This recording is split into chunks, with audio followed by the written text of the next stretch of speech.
holds you accountable for what you're doing, someone that pulls you to a next level of thinking, all of those different things. So I had great mentorship. I recently did an article in Essence where I talked about just the different types of mentorship that you need, from spiritual to operational to industry specific to health, just all those different areas that make you a well-rounded woman. Having those levels of mentorship, and then also being a great mentor back. I was a student to successful people. I study people. I don't want to say I'm an Instagram stalker, but I really, really pay attention to people who have done it, who I admire, and I do whatever it takes to collect that thought capital, to reach out to those people, to honor that information that's being given. I read a lot, and the only way that you'll be able to really expand your mindset is just studying what's already happened. You don't have to recreate the wheel. The wheel already exists. It's just you being able to define it and take it and make it your own. And I had a blueprint, and I stuck to it. I knew in the beginning I didn't want to do sensationalized PR. I didn't want to be like a spin doctor. I didn't want to be the one representing R. Kelly and having to defend some of the things that he might be going through, or representing, another celebrity and having to not be able to sleep at night because that client is, feeling their need to put out stuff on social media, and I have to wake up at 4 o'clock in the morning and, deal with those type of projects. So I knew what type of clientele I wanted in the very beginning. I knew what type of business owner I wanted to be, and I knew what type of life I wanted to live. So I stuck to that blueprint, and so many pieces of glitter and gold are going to come across your way that'll cause you to want to veer from that blueprint. But if you do, then you'll just get burnt out very easily, or you'll get dissatisfied. So sticking to that blueprint was a large part of what I did. And then next, 4 steps to achieve success. Clearly decide what you want. And so, Asia, I know we were talking about that a little back and forth, but a lot of times people put down these different ideas, and they think this is what they want, but they don't really, really want it. They don't have a clear, defined vision, a clear, defined mission, a set goal of what they're trying to achieve. AJ, did you want to give your thoughts on it? Yeah. Again, I guess the reason that I relate so much to this is because I am just by nature, I'm an idea person, right? So you can say, oh yeah, I want success, but that's very vague. What does that really mean, right? So, what is it that you really want? I want to, like, even in this project, my goal is to, with these webinars, my goal is to introduce experts to their audience through a digital platform. That's a very clear, attainable goal. And when I reach that, I can check it off, right? So it's clearly defined. I know what it is. I want to produce the best webinars. I want to do the best layouts, the best design. I want my clients to be, extremely happy when they finish their webinars. And I want them to say, my experience with AJ, even though I couldn't figure out how to log us on in the beginning, but I want them to say my experience with you was X, Y, and Z. So it's a very clear definition. So in business, do you have a clear definition of what it is that you're trying to accomplish? Because if you don't, you can say, oh, I just want to make $1 million. But I mean, yes, that's clear, but I guess that's not a good example. But I think you guys Right. understand what I mean, right? You need to very Mhm. clearly define what you want. So that's all I had to add to that, Nicole. But I think that's very important. Yeah, it's essential to even figuring out what your journey is sitting there and putting that down. So people do it through business plans. Other people do it through vision boards. People do it through mastermind classes. Just so many different things. But you have to really fine tune what your end game is. What does that really look like for you? And actually too, because I know we always like people to take away something. I think for tonight, if we can, your first homework assignment is writing out what's your end game. And everyone's thinking about the beginning. Everyone's thinking about the launch, getting it out there, the first few steps. But what's your end game? What are you trying to accomplish at the end? Do you want to uh, to sell the business? Do you want to retire off the business? What is your end game? Write that out tonight. Start to post those so that you can remember, and use the hashtag 100 female entrepreneurs, but so you can remember what you're in this for. Step 2, taking action. So many people, and I know we all have these friends where you see an infomercial on TV and they're like, oh my gosh, I thought of that first. Or you're walking through the store and they hold up something like, I thought of this first. Remember I told you about this last year? Well, we all know it's not the first one to think about it. It's the first one to do it. And Exactly. time is not on your hands when you are an entrepreneur. Technology, resources, capital, all these things are working around you. So all you have is the ability to move first, and to move strong. So as soon as you have a good idea, especially if you're feeling a void, if you're coming out with something, a product, a brand, a platform that fills a void, start. Just start. All the resources will come. What do they always say? The universe will aspire to work in the same direction once you start to move forward. So taking action is just very key. Notice what's working and what's not working. So you have to be very real with yourself in the beginning. You have to take personal assessments. What is working for you? What is getting you to the next level? What is helping you get closer to your end game? What is helping you to define what your journey is? What is getting you more Facebook followers, Twitter followers? What is increasing your clientele? And then what's just a waste of money? Many people are spending thousands on advertising, and you're not even assessing the metrics to see if it even works. Some of you just want to have your face in a commercial, but that just might not be working. And so you have to be very real with yourself in regards to what's working and what's not, and then applying metrics, getting data, and figuring out how to really apply that information. Stop what's not working. Double down on what is working. So many times, there's especially when you're a newer entrepreneur, there's just a lot of things you can't wait to do. Oh, I can't wait to open my Instagram account. I can't wait to get these business cards that are $5 a card. I can't wait to open my big office in a high rise. But all these things may not be adding to your goal of revenue. And so you have to figure out, if these $5 business cards, they're $5 each, and they're gold plated, etc., and they aren't getting you any more business than LinkedIn, then you want to take, re-strategize, put that money back into whatever you need to do with your digital, and let go of the physical. If it's not working, then it's just not a benefit to what it is you're doing. Okay, how to network without being fake. And I know me and AJ were talking about this just a little earlier, but it's just a different day and age. So online and offline experiences are somewhat equal in regards to how people are able to connect and what they're able to do. And authenticity and transparency is the only thing that will make you survive.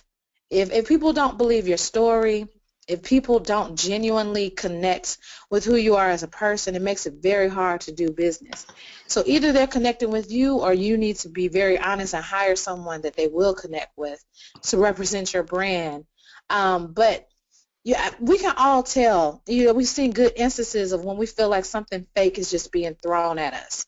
When we're following a certain brand to get the back end story, and everything just seems manufactured. We couldn't even connect with Beyonce until she just started showing more of herself. For a while, we was just like, what is Beyonce? Is she even human? Like, we never see her cry. We barely see her laugh. We don't know what she does behind scenes. We never saw her pregnant. All those different things you didn't Right. know. You couldn't relate. You couldn't tell if that person, that brand made sense to you. I think on the back end and her big marketing spectrum, they realized that. They realized it needed to be a story to it. So being transparent is the best. It's the best marketing that you'll be able to get. Many times people don't do business with you because of how pretty your business card is. They do business with you because of you. Do not overcommit. So in the process of networking, getting your business out there, attending events, etc., we all have families. Of course, we're the business itself that we're working on. We have hobbies, commitments, other things that just make us well-rounded individuals. So making sure in the beginning that you don't overcommit. You don't want to even start an Instagram chat that happens every single day at 3 o'clock when that just can't, fuse into the rest of your life or the rest of your schedule. So just being very clear on what you can and what you can't do in the beginning, because people care more about consistency than they do repetitiveness. So you just want to make sure that you're being consistent. And can I Listen add more something? than you. Can I add something right there, Sure. Nicole? Mm-hmm. No problem. Oh, and again, and just the spirit of transparency that you talked about. One of the things that I found myself doing, and I struggle with it, when I go to networking events, I tend to try to be everything to everybody, right? So I'll meet Mm-hmm. someone and I'll realize like, man, I this is a really smart person, and this is a cool person, and our businesses are aligned. So they will, when people see the skill set you offer, they want you to be a part of their project. And sometimes you just have to say, like, listen, my plate is full right now and I can't do it, because I've gotten myself into trouble by saying, oh, yeah, I can help you do that. And then, Mm-hmm. 2 weeks later, I'm like, dang, I can't help them. And then I'm like juggling and I'm not responding to their emails in time. And then next thing you know, they're like, oh, he's a flake, or he's, whatever. And it's because it Exactly. overcommit in the beginning. So I think it's very important to realize, like, yes, you're networking, yes, you can take their contact information, but if you have a full plate, and even though it is a strategic relationship, be realistic with yourself and with what you have going on, and don't overcommit, because that's bad. Hand slap. And stick to projects that speak to your heart. There you go. So I know, especially if you're a creative, such as myself, I have a creative side, and all the projects that I knew better than to take, I didn't get stellar results because I just didn't, I was just like, oh gosh, like I'm working on this. It's just not making me excited, and it has to be a balance between that. Every single project or everything that you do is not going to make you shoot through the stars, but you really want to start to build out commitments that drive your passion. You got into entrepreneurship because you wanted to do what you love. So you really don't want to get into it and build back up the walls of being mundane and working on things that you despise once you have it in your own company. So just really making sure that you follow your heart. Um, be present is very, very important. It's something I always have to remind myself of, and I actually have to have conscious reminders of it. But with social media, it just makes us all not present when we're speaking to people. Like I had to, even today for this webinar, I had to, everyone, everyone's in DC, it's all this energy going on, etc. And people want to, move around the city and network. And I had to say, hey, I have a commitment. I need to be back in my room. I needed to be quiet. I need to have no distractions or anything so that I could be very present and giving my information instead of, trying to mute out background noise and halfway being there, because it just would have done a disservice to the project at home. But I mean, being present just builds relationships, business relationships, personal relationships. Putting down the phone and really listening to someone makes your team feel like you care, your staff feels like you care, people you're doing business with feel like you care. When you're picking up your phone, even though it might be extremely important, you are making that other person feel like their time is not important. So that is just a very key reminder to networking. And can I add And something there, focus on giving. So, mm-hmm, yeah. Nicole? Okay, so, and again, I'm gonna stop jumping in, but that just really struck a chord with me. No, Have you no, guys? no. Keep going. And this Mm-hmm. is just, and I want you guys to just reply in the window. Have you ever been in a networking event and you're talking to somebody, but they're looking over your shoulder at the person that they really want to be talking to? Or have you been that person Right. in a networking event and you're like, dang, I really like, okay, AJ's in my face, but dang, I don't want to talk to AJ. I need to go talk to, you know what I'm saying, the person that's putting it together. Like, that's part of being present. Like, and there are ways, and again, at the training, during the actual training, Nicole will go into some of that in more detail. But yeah, and yes, it can be ADHD, it can be ADD. But again, you want to be present because there's no worse feeling than either A, realizing that you're talking to someone who totally doesn't want to talk to you, or B, you being the person that's talking to someone and you really don't want to talk to them because they can feel it, right? So again, I Mm-hmm. don't know if it's intentional or not, and I think that people, everybody has their agenda when they go network or whatever, but I think it's very important, like Nicole just pointed out, is to be present and be in that moment. So, all right, those are my little 2 cents. You have to be, and as an entrepreneur, every single dot that connects in your mind can last you a lifetime. So being present might help you connect something that you would not have if you were, not really listening to them or not really paying attention. You might catch that name. You might, catch that connection that's being said. And then also we always say, especially in the world of startups, the person who's definitely on the bottom today could easily be on the top tomorrow, and it can happen that quickly. So you just want to make sure you're really connecting with people. And then focusing on giving. What's really key in networking is to give back to your industry.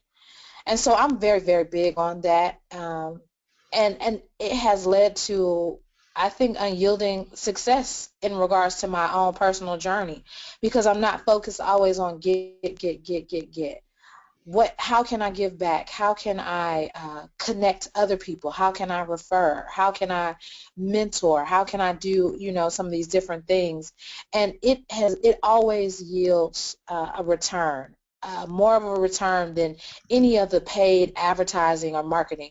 When you have people that'll go to bat for you, for your brand, when you have true, we call it evangelists, that's the word we use in marketing, but true evangelists for and people who can vouch for you as a person, and they're really believers in your brand. That's the type of marketing that you can never get from Google Ads or Twitter advertising or any of those different things. It's that relationship marketing. And relationship marketing is just very key. Reasons people don't buy from you. And that's today's actionable lessons as well. And so our actionable lessons, we're really big on homework. I told AJ when we sat down and we talked about this webinar, from my own experience, I would go to these great seminars and these great webinars and attend all these different things. And, you would be pumped up for like a week. Like, oh my gosh, I'm going to take over the world. I'm going to kick off my business. I'm going to live my dreams. But then you didn't know how to do it. You had a trillion moments of inspiration and insight, and you couldn't wait to run back and tell your friends and your family, etc. But you didn't have any key things, some takeaways. So we really wanted to include that in this webinar. But we'll start with number one. You haven't earned trust. So AJ, did you want to talk about that a little? Yeah, so Um, well, first of all, I want to make sure that I just got a note that someone couldn't hear us. So if you can't hear me, just go ahead and type yes. If you can hear my voice clearly, and if you can hear Nicole, go ahead and type yes in the chat window. We want to make sure. Yes, yes, yes. Okay. All right. I think we're having maybe a few people can't hear us, but we're going to continue pushing forward. I see a lot of yeses. I see about 80 yeses. Okay. All right. So earning trust. So what is trust? What is it that makes you want to buy from someone, right? So I think there are kind of three things. It's like know, like, and trust. Trust is something like Nicole came on last week and she literally gave you everything, right? Tonight she's coming on and she's like giving you everything. So when someone is transparent with you and they're giving you everything, it makes it a little easier for you to trust them versus, someone that you follow and the only thing that you ever see from them is, the highlights and this, that, and the other. So there's really no kind of actionable things that you can do or no kind of takeaways. Like trust is built through relationships, and it doesn't have to be a one-on-one relationship, but it has to at least be authentic. At least those are my thoughts. Is that what you were feeling, Nicole, when you were thinking about trust? Yeah, and I think too, as entrepreneurs, to help your fellow community, you just can't be scared to tell the ugly. Like I've had, my fair share of failures. I've had my fair share of um, nightmare clients. I've had my fair share of, very rough moments financially, especially in the beginning. You can't be scared to share the ugly because one is freeing for you as an entrepreneur. You need to be able to just get that out there and build a community of solutions for yourself. But then also too, when people trust you. And trust is the only way that people will stick with your brand, your project, your idea for the long run. Tip two, you haven't asked for the sale. So if you're that shy entrepreneur, you have this great idea, you don't ask people how you want them to follow through with it. You haven't crafted how do they actually take and what it is that you're pitching them, then you just wasted everybody's time. You've wasted your own time and you wasted the person's time listening to you. You have to ask. You have not because you ask not. And it's very, very key that you craft how do you ask for the sale? How do you get across what it is you want them to do? Do you want them to invest? At the end of your pitch, it says, hey, this I would like for you to invest. These are different opportunities for investment. This is what you'll get back in return for investing. And you have until this date to invest. You want to close the deal in. Or if it's you want them to consider you for catering at your job. Here goes all the different information. How do we fine tune this order to fit? What are your, dates? When do you need it? Let's execute a contract. Let's move forward. When you just kind of leave an opportunity open-ended, more than likely it won't close. You won't get what you want because someone's just not going to jump and think they know exactly, how to help you in your business pursuits. They're just going to be like, well, thank you for telling me about it. You have to ask for the sale. Tip three, your offer isn't specific. So it's very, very key that your offer specifies exactly what you want the end result to be. What do you want the user to do? As many times people will put out, let's say, for instance, marketing collateral, press releases, and whatnot, and you're not really telling the consumer, the customer, whoever your choice customer is, whether it's business to business or business to consumer, your offer isn't telling them exactly the details or it's not being specific, so they don't know how to partake in supporting you as a business. The price isn't right. So, unfortunately, it's a very cookie cutter society now. Everyone is me too, without doing the hard work. So let's say you're a blogger and you aspire to be like a certain blogger who's been blogging for 10 years, and they for them to work on a project, they might charge $2,000. And so you're like, okay, well, my website looks like theirs. I've built everything to be like theirs. I've done my Instagram just like theirs, et cetera, et cetera. So I feel like I can validate charging the $2,000 to post. But unfortunately, you haven't done the work. You haven't done the paid the dues, done the due diligence, have a truly engaged audience, all the different things that really cause someone to move and make it worth the $2,000 that they might be spending. And then also other people just don't do the research. Have you done a cost analysis of your project or your industry? Do you know what's the going rate?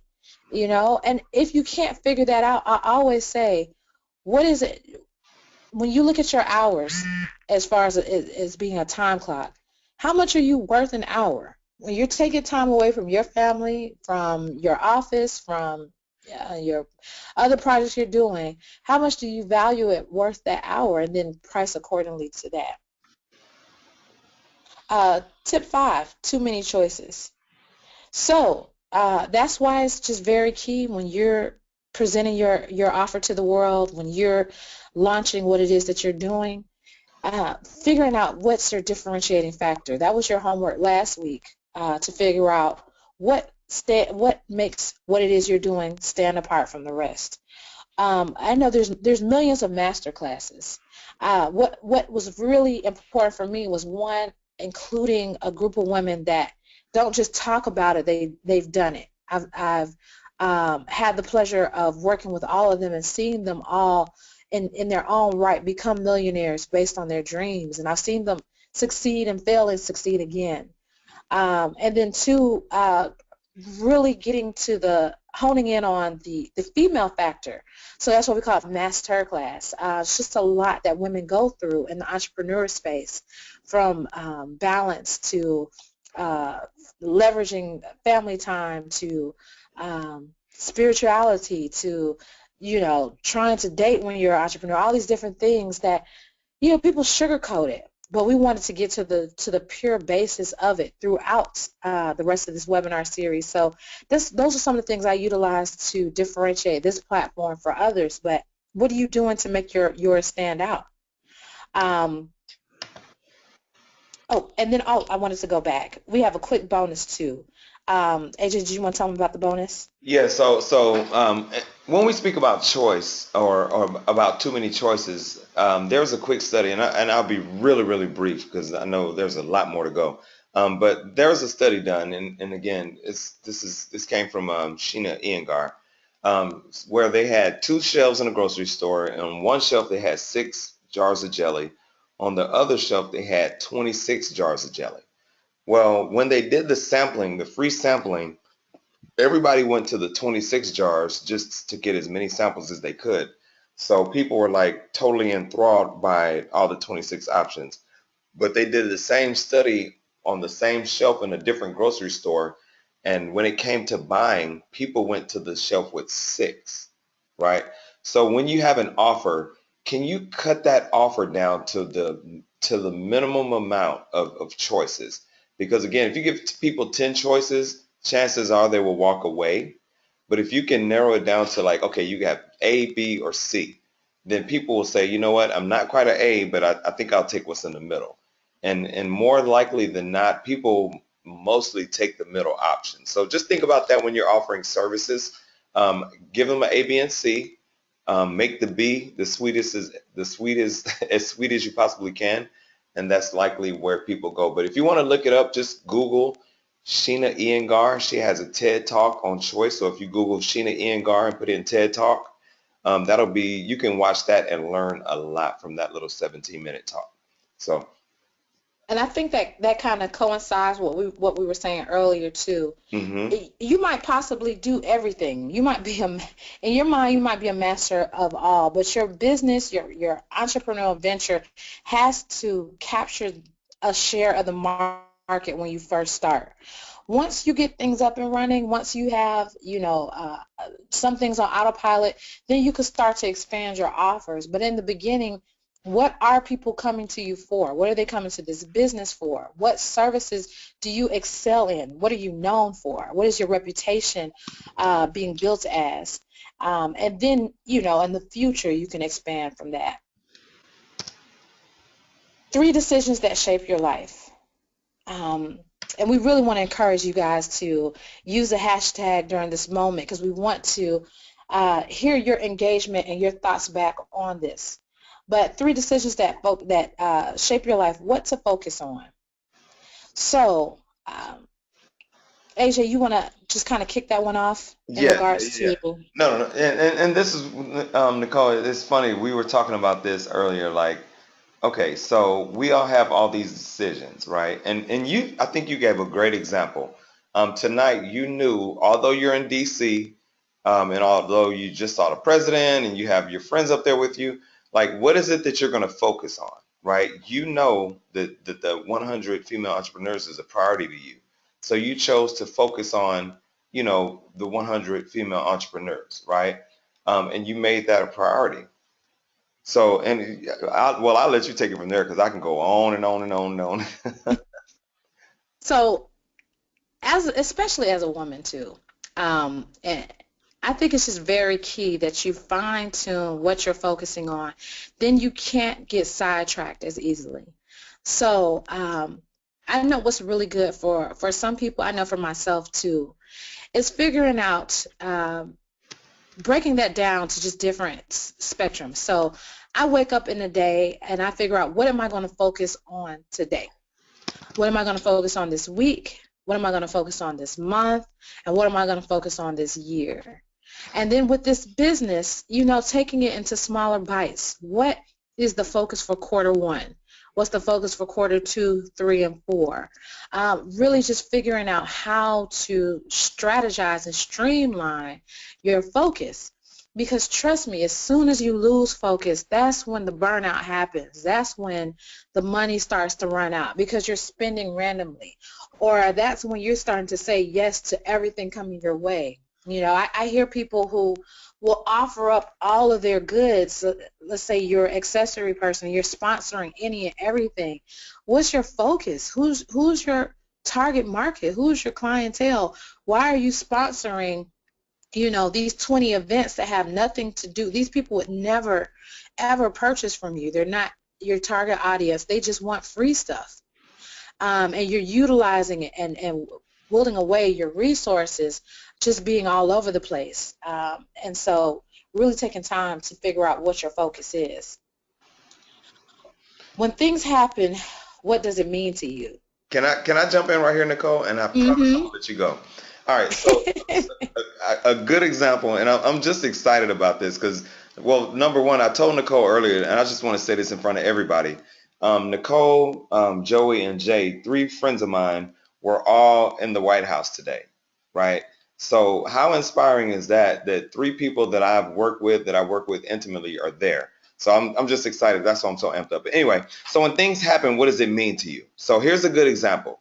When we first started the webinar tonight, for the first 5 or 7 minutes, like, we were having audio problems, right?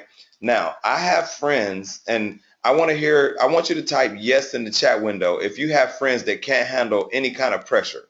The minute something happens, they're like, oh my God, I knew I should have never did this. This is the worst ever. Right. Like, I'm just done. I knew I shouldn't have did that. AJ, I can't stand you, whatever. Right? So that's because people assign people assign meaning to things, right? So if you assign the meaning that something happening to you is the end of the world, then you can't handle stress. And again, I don't want to go into hard depression and all that stuff. I'm just saying there are some people that I know, like, if they wake up in the morning and they're like, like, oh Lord, today's gonna be a terrible day, and then all of a sudden they go and have a terrible day, is because you manifested that day in the very beginning. And I'm just a believer. I'm kind of woo-woo like that, right? But when something happens, what does it mean to you? Does it mean that you're stuck right there or whatever? Or what is it? You know what I'm saying? But Nicole, I just had to get that off my chest. Yeah, I mean, it's very important that you understand what you're signing up for when you sign up to be an entrepreneur. It means that none of your days are going to look exactly alike. It means that sometimes the worst case scenario does happen quite often. It means sometimes, you can have plan A thoroughly worked out, but you're going to have to use plan B, plan C, plan D, plan Z. You just have to always be prepared. And there's things that's outside of your control. You could be working with clients and they might have a budget freeze, and you're an outside vendor, so you might just can't get paid at that moment, or you might be going after government business and large accounts, and they might have a net pay of 120 days. How do you get through those moments trying to get up to that moment of making it to that payday after you're already engaging people to work? There's a lot of things that can happen to you in the entrepreneurial process, and you have to decide now if you have thick skin. Can you see the best and the good in everything? Can you keep a positive mindset? Because if you get frazzled very easily, you're definitely going to close back down, in the first 2 weeks of your business. Because trust me, those first 2 weeks is when some of everything happens. And then also, contextualizing it. What is a bad day does not mean a bad business. A bad client does not mean a bad business model. A bad check doesn't mean a bad payment process. I think that you have to realize when you have those bad moments, what was lacking, analyze it and figure out how to turn that back around into being a positive experience. Some of my negative experiences that I've gone through have been the best learning lessons overall. What to do when things happen. And I was just kind of briefly going through that. Definitely analyzing it, figuring out what's the learning lesson in it, figuring out who do you need to reach out to. Some things might just start to be outside of your expertise. You might have something go on financially, and you just really need to consult with an accountant. You might have something going on legally. You really need to consult with a lawyer. So just analyzing, figuring out what's in your wheelhouse and what's not. Taking the learning lesson from that and then applying it and utilizing that just to make your business a lot better. So just wanted to put back out there, learning is a lifelong process. You have to keep investing in yourself. I do it all the time. I'm always, me and AJ connected because we're kind of learning nerds per se, but we're always, oh, did you see this new book? Oh my gosh, did you read this? Are you a part of this, Facebook forum? What, I wanted to come out here to DC so bad just to learn. I wanted to hear other entrepreneurial stories and, how did they make it? And not top line, how did you make it? Like specifically, how did you connect that deal? How were you prepared to connect that deal? What did your presentation look like? I asked those type of questions, and I'm definitely prepared to give those type of answers throughout the rest of this webinar series. But learning is just an ongoing, lifelong process. And for those who want to be in the game of entrepreneurship for a long time, you just never stop learning. And Nicole, can I So before we go into that, could you back up a slide? I just want to see, so far, are there any questions? I know we have our sound off period, but if you have questions, I want to open up the microphones now. So go ahead and raise your hand. You should see the little button to raise your hand. And I want to take some live questions. Like we have a ton of questions. Let me clear everybody right now so that everybody gets a fair start. All right, so go ahead right now. Just raise your hand if you have a question. We want to address those right now. All right, so we have Simone. Oh, Jesus. Okay. It's a lot of questions, Nicole. We're going to take a few. Let's see. Okay. All right, so we got about 40 people have their hands up now. So we're going to I'll start with Jaleesa Cook. Hey, Jaleesa. Hi. Jaleesa, are you there? We have you live. Are you there? I'm here. Hey, how are you? Lisa. I'm good. How are you? Fantastic. So, all right, well, go ahead with your question. Well, wait, before you do your question, first of all, thank you for joining. Tell everybody what the name of your business is, because we definitely want to shout people out. And we want everybody to go follow her business, her Instagram, everything. So what is your Instagram first? My Instagram is broadcasting_beauty. Broadcasting Beauty, okay. And what is your business? Oh, I know you. Hi, Nicole. Yeah, I basically small businesses, public relations, and I run a blog site. So we feature entrepreneurs and other businesses for fashion and beauty related entrepreneurs. Very nice. All right, guys. So go ahead and follow Jaleesa. All right. What's your question? My question is more so like, how do you seek out good help on pretty much, being able to tell people apart when people are seeking to want to work with your company and work with your business? I know all help isn't good help from previous mistakes, and I just want to know, how do you seek out, who's really good to have for your business and weed out those who are just there to gain something for their own benefits? Okay. So first and foremost, it's really when you're defining your team, you really need to do a assessment of your business and figure out where your strengths are and where your weaknesses are, and you want to fill your team up accordingly. So if you're amazing at writing, then you don't need your first 10 people on payroll to be other amazing writers. But if you're bad at creative visions or strategizing, you want those next people to on your team to fill that space immediately so that you have a well-rounded team and you're able to dig deeper and reach higher for what it is you're trying to accomplish. And then second off, referrals are very key, and background checks. So but even interns, even when I have interns come and whatnot, we scope through the referrals, we scope through their Instagram and social media pages and things of that nature, just to make sure they're not crazy people. It's a lot of crazy people in this world, and so I do my fair share of background checking. I do my fair, even when you're taking on clients, you need to background check them too. How are they getting their revenue? How, because your clients are part of you, they end up being part of your team as well. When you're an entrepreneur, are they the type of people that you really would associate yourself doing business with? And then, you know, it's a growing process. When you're in business longer, you start to gain those inside clues, you know, when dealing with people. But trust me, somebody will always surprise you. If they just have, you know, other motives or things of that nature. But I mean, you want to just set the tone in the beginning. You want to have your legalities right. You want to make sure that you have your non-compete clause or your NDAs in effect. And then at that point, if you do happen to come across someone who just isn't ethical, you have your legal parts that can back you up.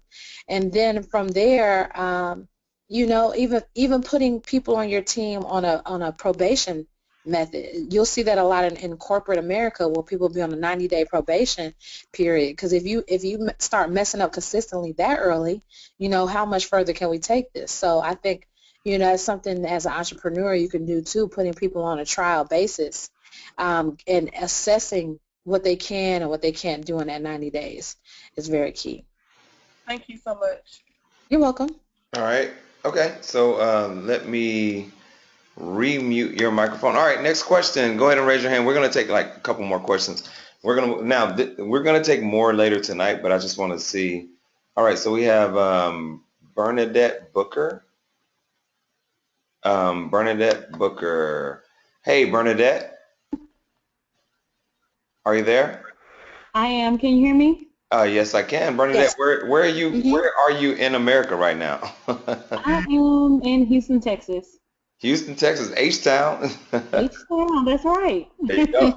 Okay, so all right. So first of all, we want everybody to go follow you on social media. So what is your social media handle? And I think we're using Instagram Awesome. mostly tonight. So It's Couture Coif Hair. Let me spell it. COUTURECOIF Hair. Couture Coif Hair. Okay, cool. So everybody go follow her at Couture Coif Hair. You make me feel smart when I say coif. Like That's those English majors. That's that English major you're coming out. when I go home, I'm gonna tell my wife, baby, my hair coif. Anyway, all right. So what's your question?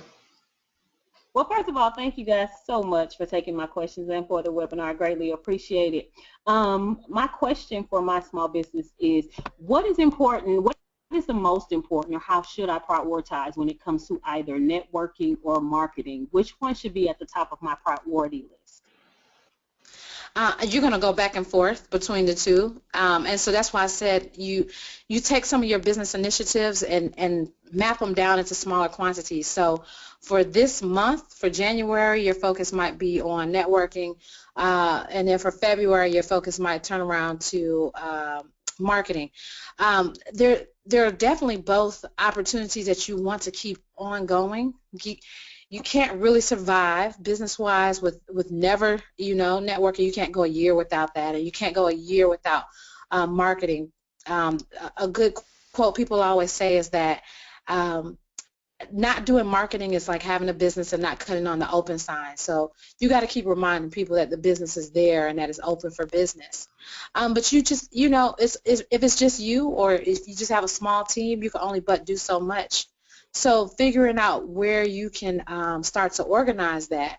And then you can, there's so many different facets to each one. So there's online marketing, there's in-person marketing, there's online networking, there's in-person networking. So, when you're doing your offline marketing and you're spending a lot on your website, your business cards, commercials, ads, etc., then you can spend your networking to be online, connecting with people through LinkedIn, getting referrals, entering Twitter lists, signing up for, Instagram feeds that match your interest, things, commenting on certain blogs and building relationships online that you can do, after hours, etc. And then you could circle back around that next month and re-switch that out and start to do your networking in person and some of your marketing online. So I think that especially in the beginning when it's just you or your team is just very small, it's like you and your mom and your cousin or those things, we all get overwhelmed with how much stuff needs to be done. And the only way to get through that is to take it into chunks. Figure out what you want that whole year to look like, what you want to accomplish that whole year, work backwards, put it into chunks, and then start to facilitate off of that. Okay. Thank you so much. I really You're appreciate welcome. it. No problem. All right. Well, thank you, H-Town. Thank you, Andy. All right. All right, Nicole, we're going to take more questions later, but we got to keep pushing. Okay. The time is now 10:11, so we don't want to keep you guys all night. All right, so Nicole, I'll just ask, since I'm looking at their answers, first of all, has this been helpful? And if it has been helpful, tell me how. First of all, say how it's been helpful. And oh, Nadine just spelled quaff, C-O-I-F, quaff. Okay. Anyway, so has this been helpful? Number one, has this been helpful? Go ahead and type yes in the chat window and tell us how it's been helpful. Because we always want to know, we want to improve. And again, we're going into the actual real live training starting next week. So we want to know, if this is helpful. Tell us what you've learned tonight. Go ahead and go to the next maybe 2 slides, Nicole. Absolutely. Yes. We love it. I love it. Okay, so here's what we want you to do.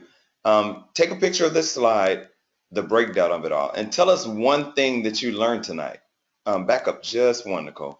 Tell us one thing that you've learned. It's nice to hear someone who knows exactly how I feel every day of my life. Wow, that's deep, right? Nicole, you done connected to every day in her life. That is, But I think, and that's what drives me to do this. Hmm. absolutely. No, go In ahead. regards to just in regards to just having, being able to hear things that I can identify with is just very key, and I think that's just the leverage that we all have in sharing each other's stories and figuring out what, different entrepreneurs are going through, because I know for me, I'll see the big time ones, and you'll read their story and you'll notice that they went through very similar hardships that you did, and that should just keep you going and keep you moving. Absolutely. So let me just give you some of the feedback that I'm getting, Nicole. So the breakdown of it all is just reassuring. That's from Candace. It's reassuring that I'm taking the necessary steps to be an entrepreneur and to be successful. That's from Jaleesa. We have Ashley. This is extremely helpful. I want to start my own business and she needs some tips to get started. It's nice to hear someone who knows exactly how she feels. That's Reese. I'm learning so much. Candace. Okay, so here's a question, Nicole, and I won't open up the mic for this one, but do things that speak to your heart, if you don't, you are setting yourself up to be burnt. Oh, okay, I get it. She's repeating your quote. Do things that speak to your heart, and if you don't, you're only setting yourself up to be. I think that's a great quote. A great quote. Hmm. So do things that speak to your heart. That's what Nicole said earlier tonight. Let's see. It helps a striving entrepreneur to stay focused and to know the priorities. Um, I can definitely apply every word that I've heard tonight to my business. As a small business owner, it is extremely overwhelming. It's a relief to know that I don't have to do everything at once. That's from Bernadette Booker. Always learning. I learned a lot about sales. I love the fine tuning your focus element. Perfect. Reasons people don't buy definitely sparked a lot of reflection on me. Yep. Nikki Wade says, really appreciate the point of needing to scale down the amount of services offered. Okay, perfect. Wow, and Nicole, I promise you, if I started to read all these, like, it's 80 some odd people that are leaving comments now, and it's just going on and on and on. So I'll tell you what, let's just go ahead and move forward. Well, first of all, everybody, thank you so much. So, and this is again, this is a question we asked last week. We want to know where you guys are in your business, and Nicole, you can just go ahead and shoot off those questions so they can understand. Sure. Right, and type the number that relates to where you are right now. But one, I'm already successful and want to increase my network. Two, I have an idea that I need to get off the ground. Three, I'm in business, but it's not coming along like I want it to. Four, I want to leave corporate America and do my business full time. Five, my business is moving, but I need to increase my client base. Or six, I would like one-on-one coaching. So, oh goodness gracious, we got 3, 5, 1, 6. Oh wow, 2, 3, 4, 5, 4, 5, 6, 4, 6. So it sounds like everybody has a little something here.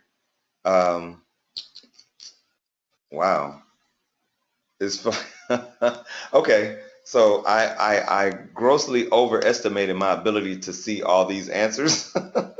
So Nicole, just go ahead and continue. It's so much. We're gonna speak to that in a minute. So tell them why you Sure. created this training. Why did I create this training? Um, for me, it's just very key. I learn best from people who've experienced it. Along my journey, especially when I first began, I got a lot of negative insight or people living in fear who were telling me what I couldn't do and I was dreaming too big and et cetera, et cetera. And they were all people who never did it. So really putting together, curating a group of women that have actually done it. They've done it. They've become successful. They've monetized it, which is very key, and they're leaving legacies behind with what they're doing, and just being able to share this with a larger audience of women.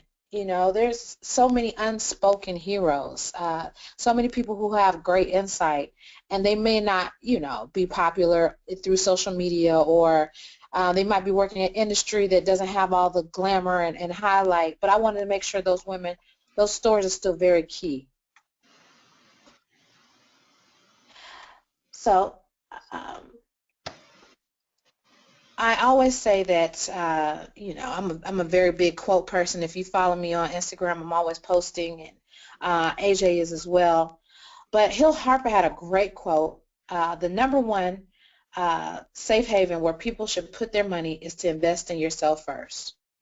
And so, we all invest in other people, other people's dreams. We invest in college. We invest in what our employers may have wanted, when they require what you should wear. You've invested in, your best friends' businesses and all these different things. But have you taken the time to invest in yourself? And that should be where you start. For those of you who have kids and you want to teach your children to invest in themselves. For those of you who have spouses and surrounding family members or friends that look up to you or mentees, you want to also tell them that you have to invest in what it is that you're doing. Never stop believing, never stop dreaming. I always say, to me, that's what's so inspiring about Oprah.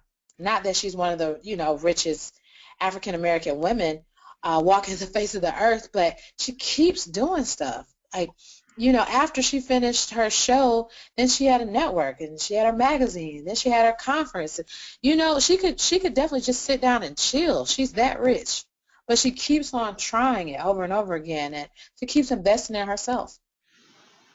And even that, just to add on to Oprah, I think another key lesson is that even still at the level of success that she's reached, she'll be the first to tell you that some stuff doesn't work, but that doesn't stop her from continuing to, forge forward. So anyway, go ahead, Nicole.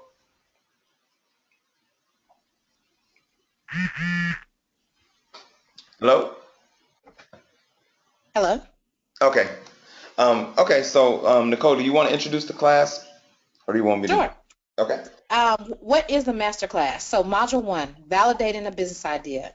So it's once again it's a 4-week series where we have different self-made, self-paid entrepreneurs is what we call them that'll be coming on. So module 1, validating a business idea, step-by-step guide to test your idea on your intended market. Module 2, launching your business. Now that your idea is solid, let's launch it and get it out to the customers.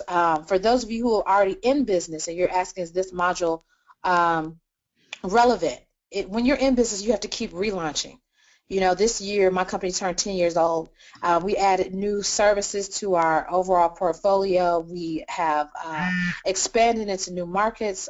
We've had an international approach that we're taking. So we had to relaunch. We relaunched our whole concept.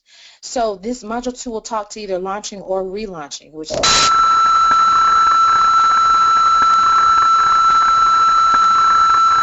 keep our business moving in the right direction. Many of us get stagnant. We get stuck under a rock, stuck in a rut, just trying to figure out how to keep moving forward, how to keep the momentum going.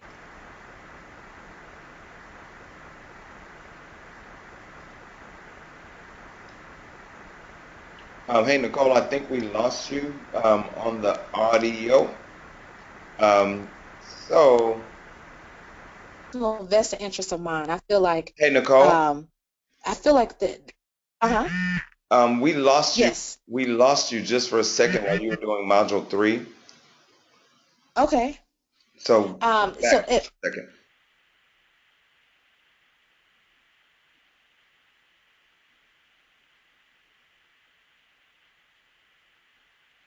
Hello, can you guys hear me? Interested in it, make them still want to keep coming back. And then module 4, building your legacy, not just an empire.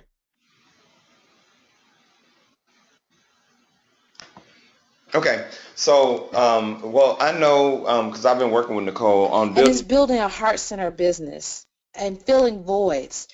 So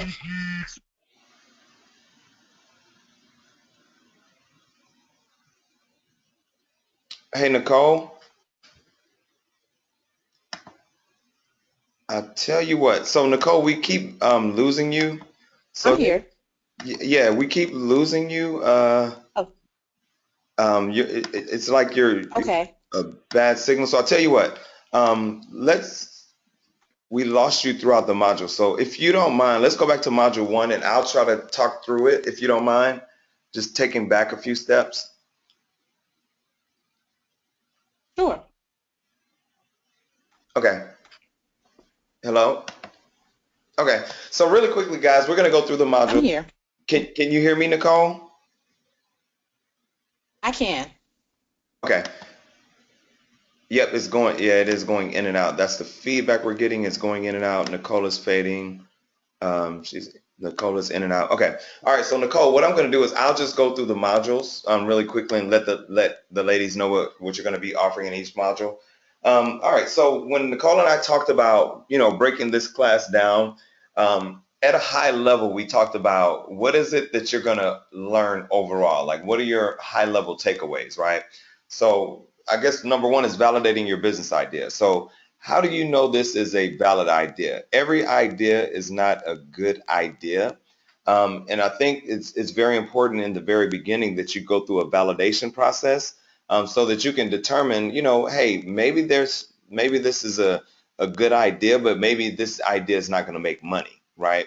So in business, the people always say, yeah, you want to love what you do and whoop de whoop, whatever. But at the end of the day, if you're in business to make money, and if you're not making money, you're not in business, right? So you want to validate your idea very on. And if it's not a valid idea to make money, then maybe it needs to be a hobby and your business needs to be something else, right? So that's module 1, focusing on validating your idea. Go ahead to the next slide, Nicole, if you can hear me. Go ahead and say something, Nicole. Now I want to make sure we can hear you, and I'll let you go ahead and. Sure. I was saying module 2. Can you hear me okay? You're still going in and out. It's almost like Okay. uh, I don't even know how to. Yes, it's like just a bad signal, I think. Let's see. Okay. Ladies, can you hear? If you can hear Nicole, just type Nicole. Okay, perfect. All right, they can hear you now, Nicole. Okay. Okay, all right. So module 2, launching your business. And so this is very key in regards to even if you're starting, you're just wanting to get your business out to the world, successful tips for that. But then 2, if you're already an established business, you have to keep relaunching. You have to keep reestablishing your position and resurfacing with new ideas, new energy surrounding your idea or your brand. So I always tell people I've been in business for 10 years, and so for our 10th year we've expanded into new markets, we've added some different global approaches to what it is we're doing, so we had to relaunch per se in that realm. So this module is good for if you're just starting your business or if you've been in business for a while and you just need to relaunch.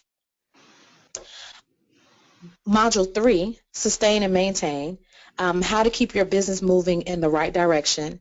So after the big launch, after the big grand openings and the big splash, marketing splash, and the big, GoFundMe campaigns and everything else that you're doing, 3 years down the line, how do you sustain that business? How do you keep the momentum? How do you keep it running, keep adding the spice to life? How are you using social media to help build your brand and build your ambassadors? How are you growing to the next level? Many times after year 1, people start to feel stuck, in a creative rut, or just they can't figure out how to get to the next level. This module will help you a lot with that. And then module 4, building your legacy, not just an empire.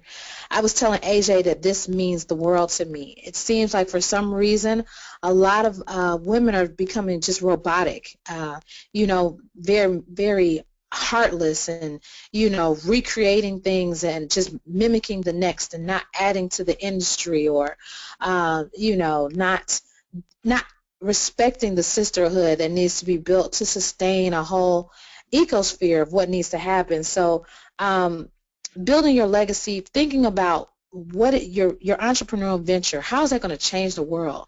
How are you bringing your voice and your purpose on this earth to a greater spectrum, and just taking it from there. So quickly we'll just show you the instructors that we have involved.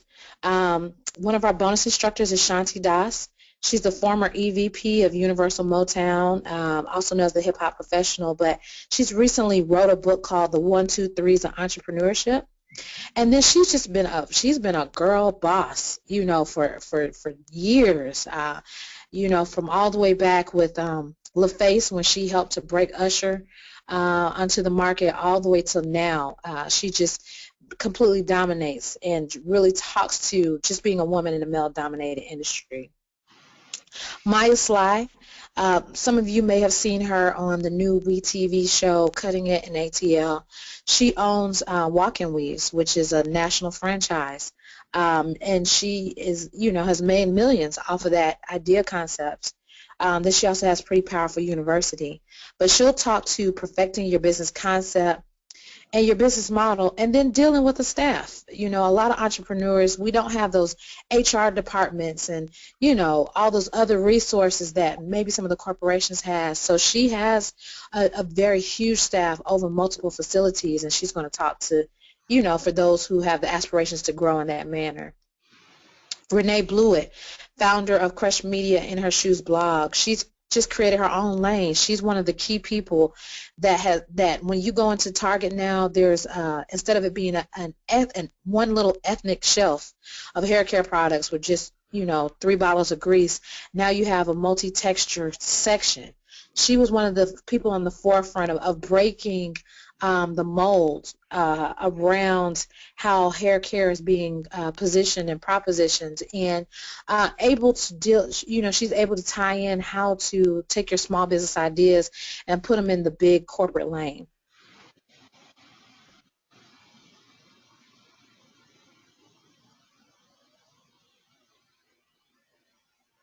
Uh, 400,000 followers on Instagram, and these are not stacked followers. You could tell her followers are very engaged, and she utilized that to leverage her business. So a lot of that had to do with timing, understanding her market, and being able to just take that to the next level. Another bonus instructor that we have is Mecca Moore, founder of Pink Magazine. So in a day and age when magazines are crashing left and right, and people, the businesses aren't making money, she's made her portfolio, her brand, into being multidimensional. So Pink is a lifestyle brand. They do events, and they have just so many different platforms to what it's doing to be able to succeed in today's economy. And so she's going to really talk to that So as Nicole, well. so let me say this. So again, this is a 4-week course. She has 5 bonus instructors. We have literally, she has worksheets, she has how-to step-by-step guides, she has manuals, downloadable things. Again, for those of you who were on last week, you already know like the value. For those of you who are on the first time tonight, and this is being very modest, $800 would not be asking a lot for everything that you're getting for 4 weeks, full on, one-on-one, classroom, like where you're asking your questions live. But again, we wanted to make this affordable, almost a no-brainer decision. And I think Nicole told me it was very important to get as many people involved as possible, make it affordable, make it so that there's value, so that when women take the course, then they can say, you know what, not only did I learn a lot of stuff on the free webinar, but man, I went ahead and paid for the training, and I learned, more than I ever imagined that I, would. So go ahead to the next slide, and Nicole, we can just show the price that you decided to take it down to. So what we did is we went from $89 to $149, but she took it a step further for everybody that's live on the call. And again, it's not new to the people from last week. But if you would go right now to 99, and I'm going to type it in the chat window, what state will the 4-week class be? So this is from Simone. Simone, the class is going to be online. So you're going to log in just like you're logged in now, and you're going to get access to the entire class. And I'm typing it right now. Let's see, 99. And Nicole,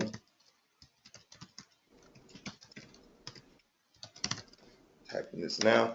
Yep. So the class tonight until midnight is $99. If you go to that website, let me see here. Yeah, go ahead and go to that website. You can see class is $99 tonight. And let's see here.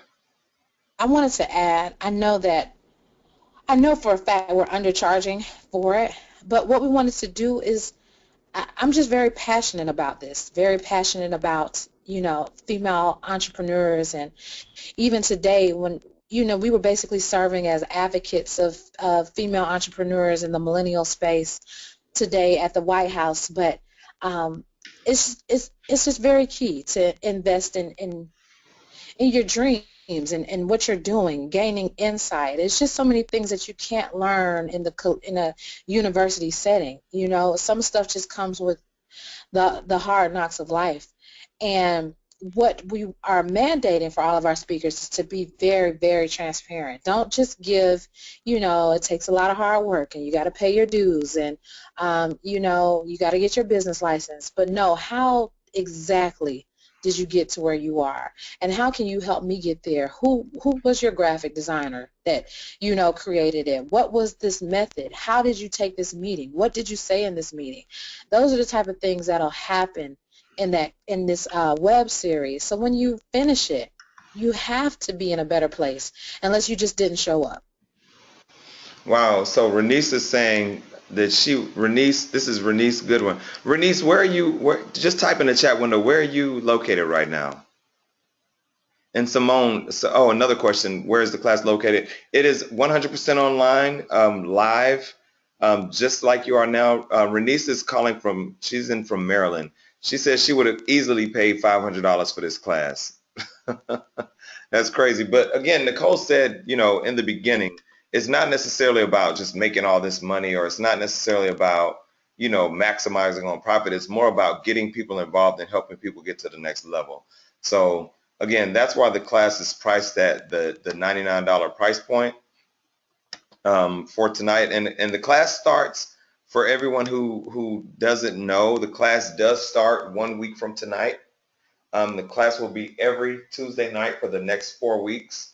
And if you're not there and if you can't attend the class live, we will have downloads. So you will be able to go back and download the class. So yeah, 99.100female-entrepreneurs.com. It's $99 until midnight tonight. I don't even know if we're going to do a replay tomorrow. We'll talk about that tonight. Mm-hmm. Again, go ahead and go over to the website. And I'll tell you what, now that we have people joining the class, and we thank everybody that's joining, let's go ahead and take some more questions, because I have all these hands in the air. So yeah, what are your questions? Okay, you spoke about being transparent and trustworthy. Is there such a thing as being trustworthy?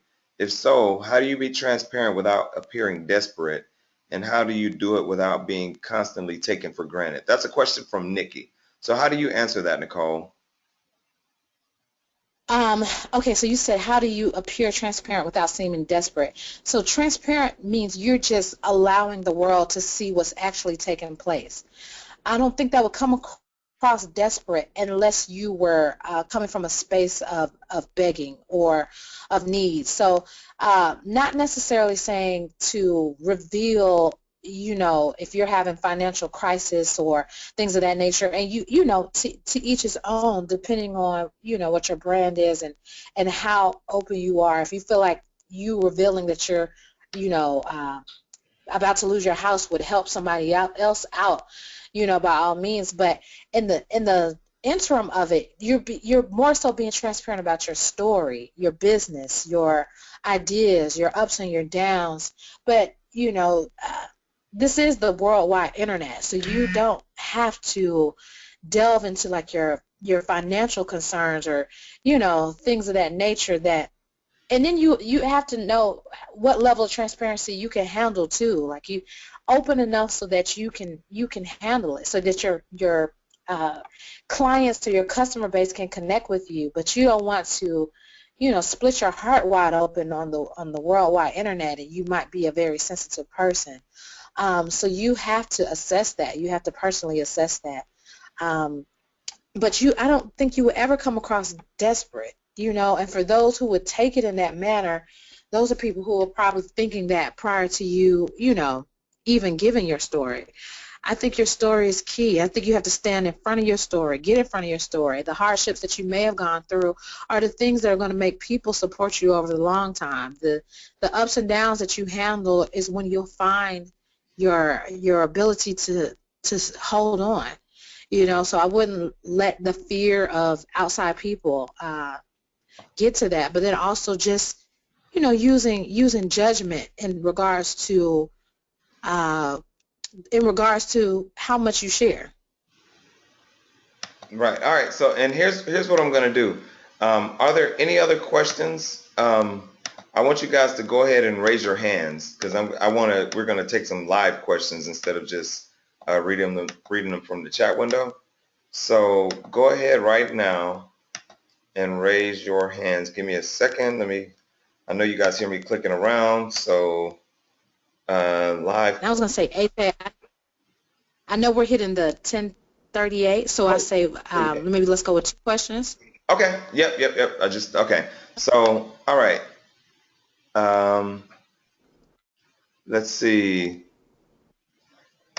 How can one find investors when starting out? Can I take that one, Nicole? Yeah. Mm-hmm. Okay, and this is just a personal question to me because I've had investors in two of my businesses. One of the things that I think you should think about before finding investors is focus on finding customers that are willing to pay you, right? Mm-hmm. Because if you have customers that are willing to pay you, then getting investors is not a problem at all. If you go to an investor and you say, look, um, this there are 10 beauty salons that want my product, and I'm just defaulting to beauty because I know there are a lot of women on the call. If you go to someone and you say, look, I have more customers than I can handle, and in order for me to grow my business to support that need, this is how much money I need. That makes a lot more sense to an investor. So I think we see the Shark Tank and all these shows, and it's like, oh, get an investor and you're good to go. Like honestly, the reason that people invest is because they see the potential in the business to make their money back. So it's not like they're just giving you money to grow your business. No, they're giving you money to make their money back and more, right? So And if you, then, mm-hmm. oh, go ahead, Nicole. I'm sorry. I was going to say to make their money back and then some. There you And go. then also, sometimes you don't need an investor too. So just like AJ was saying, find the customers that are willing to purchase. Let's say that you want to come out with a book. You can pre-sell it. You can pre-sell your book, sell 1,000 copies, utilize that funding to be able to usher your project through. So many times, an investor is just getting another partner involved, hands-on, that you might not necessarily need, especially for smaller junctures or smaller entities. So you want to assess that. You don't need more hands in the pot unless you have to, unless it's like you need to take your distribution level up, or you need to, adequate a certain level of funding to be able to even see the idea come to life. But many times you can pre-sell whatever it is that you're doing and make it happen that way. You just have to come good on those orders, no matter what. That's the only part to that. And lastly, and we'll put this investor question, we'll move on to the next question. We have one more tonight.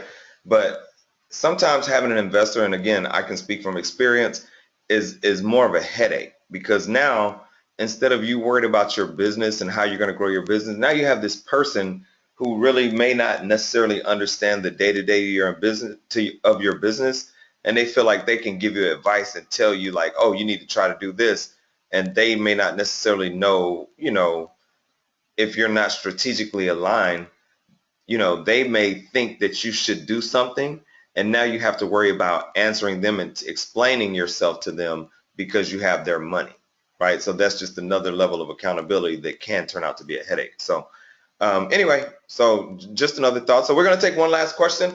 Again, if you guys, no, you're quite welcome, quite welcome. The connections are coming. The connections are not coming.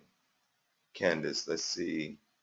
Go ahead. I want to take a live question since we have so many people on the call. So go ahead and raise your hand if you have a question right now. Let's see. We have, let's go with, I guess, Jaleesa Cook. Let's see, Jaleesa Cook. Hey, Jaleesa, are you there?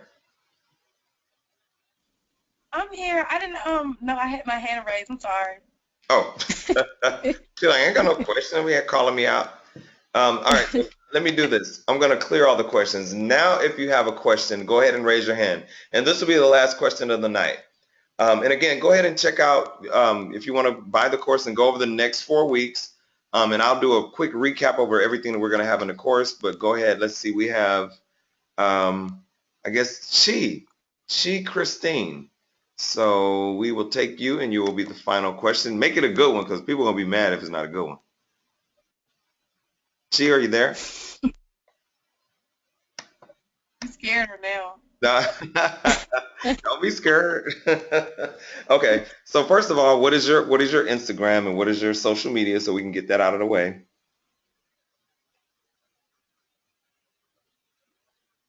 Hey, Chi? Tai Yeah, Chi? a little technical. Okay, so all right, we're gonna go to the next person. We have Simone Silvera. Simone, are you there? Hey, Simone. No, go ahead and your mic is open. You can talk.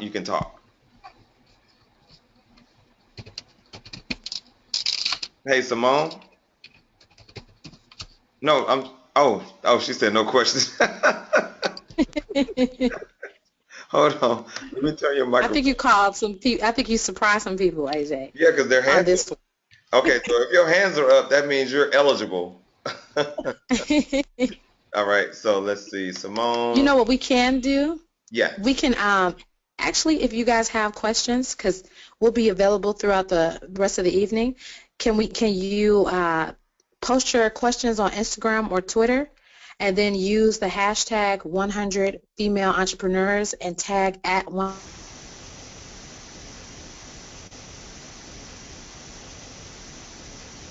etc., and get a lot of your questions answered too with that. All right. Nicole, you were breaking up. Yeah, you were breaking up just about everything you said. So, okay, so I'll tell you what, ladies. The time is now 9:40.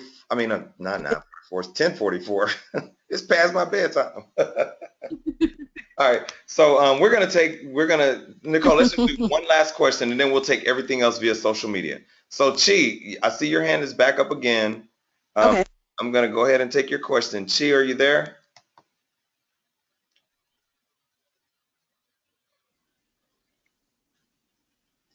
You can actually talk. I see you typing in the chat window. Okay, we're gonna go to um, Megan Chase, Angelic Washington. Angelic, are you there?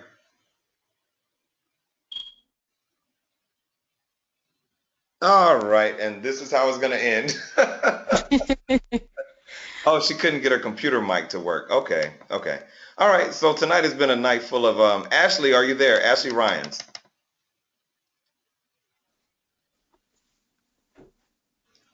Nope, she's there. All right. So yeah, tonight has been a night full of technical difficulties with the microphones, but it's been all good. So I want to say, but just from me, thank you, and it's been a lot of fun as always. And Nicole, I really, really, really appreciate everything that you did, taking time out to call in DC. And I know you're out there, you're ready to go have a good time and enjoy, the other entrepreneurs there. Are there any closing words that you have up? My only closing word is just congratulations to you guys for taking time to invest in yourself. You don't get that type of praise enough, but congratulations for you being on the phone at 10 something at night on a Tuesday, On investing in your Tuesday. dreams and your business. Very nice. So, on that note, ladies, we are going to call it a night. And for those of you who haven't purchased, just go ahead and go over to 99.100entrepreneurs.com. And you can get the class for $99 until midnight tonight. Otherwise, everyone who has joined, we definitely appreciate it, and we look forward to going deeper with you and all the instructors starting next week. And that is all. Nicole, any last good night words? No, good night, everyone. Once again, I'll be looking on social media for your questions. I'll be looking at the hashtag 100 Female Entrepreneurs or MAST, MASTHER class, and we'll be answering it. And I can't wait to get started with everybody next Tuesday. All right, that's what it is. Good night. Good night. Bye.